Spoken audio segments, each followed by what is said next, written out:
Hi friends, welcome to Kanirani Traditional Indian Cooking. அன்பார்ந்த என் சகோதர சகோதரிகளுக்கு என்னுடைய அன்பார்ந்த வணக்கம். முருங்கைக்கீரை பொரியல் அதை எப்படி செய்வதென்பதை சொல்லுகின்றேன். வாங்க மக்களே, நாம் அனைவரும் வீடியோக்குள் போவோம். ஒரு கட்டு கீரை, முருங்கைக்கீரை வாங்கி அதை நல்லா உருவி வச்சுக்கிடணும். அதில் சின்ன பொடி நரம்பு இருக்கும், அந்த நரம்பெல்லாம் எடுத்துடக்கூடாது. அந்த நரம்போடு உருவி ஒரு கிண்ணத்தில் வச்சுக்கிட்டு ஒரு கை சின்ன வெங்காயம் அதை உரித்து அதை பொடிசாக நறுக்கி வச்சுக்கிட்டு அதில் ஒரு 4 பச்சை மிளகையும் அதையும் பொடிசாக நறுக்கி அதில் போட்டுட்டு இந்த கீரையை என்ன செய்யணும்னா நல்லா கழுவி தண்ணி வடிகட்டி வச்சுக்கிட்டு எண்ணெய் சட்டி அடுப்பில் வச்சு அதில் 4 டேபிள் ஸ்பூன் எண்ணெயை ஊற்றிட்டு எண்ணெய் காஞ்ச உடனே அதில் கடுகும் கருவேப்பிலையும் போட்டுடணும். அது பொடுன்னு போட்டுன உடனே இந்த வெங்காயம் பச்சை மிளகும் நம்ம வெட்டி வச்சுருக்கோம்ல, இதை போட்டு லைட்டாக வதக்கிடணும்.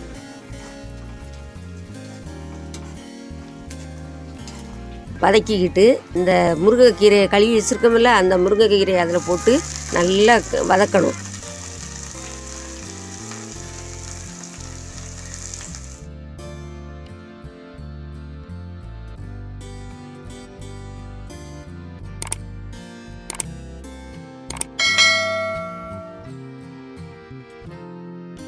தேவையான அளவு உப்பை போட்டு அதை நல்லா வதக்கிடுங்க.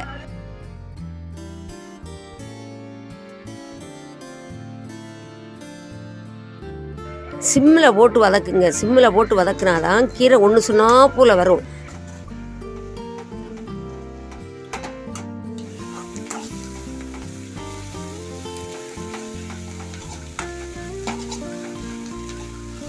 வதக்கிக்கிட்டு அது நல்லா வதங்கி வரும்போது ஒரு கை தேங்காய் பூவை திருவி அந்த கீரையில் போட்டு நல்லா அதையும் அந்த கீரையோட நல்லா பிரட்டி எடுத்துடணும்.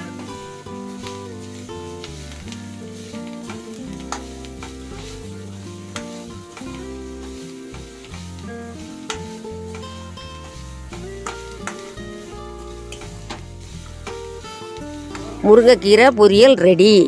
இது செஞ்சு பார்த்துட்டு கமெண்ட்ல எப்படி இருந்துச்சுன்னு சொல்லுங்க. தேங்க்யூ, பாய் பாய். எல்லாரும் எனக்கு சப்ஸ்கிரைப் பண்ணுங்க. இன்னொரு நாளைக்கு இன்னொரு சமையலை பற்றி பேசுவேன். இத்துடன் விடைபெறுகிறேன். தேங்க்ஸ் ஃபார் வாட்சிங்.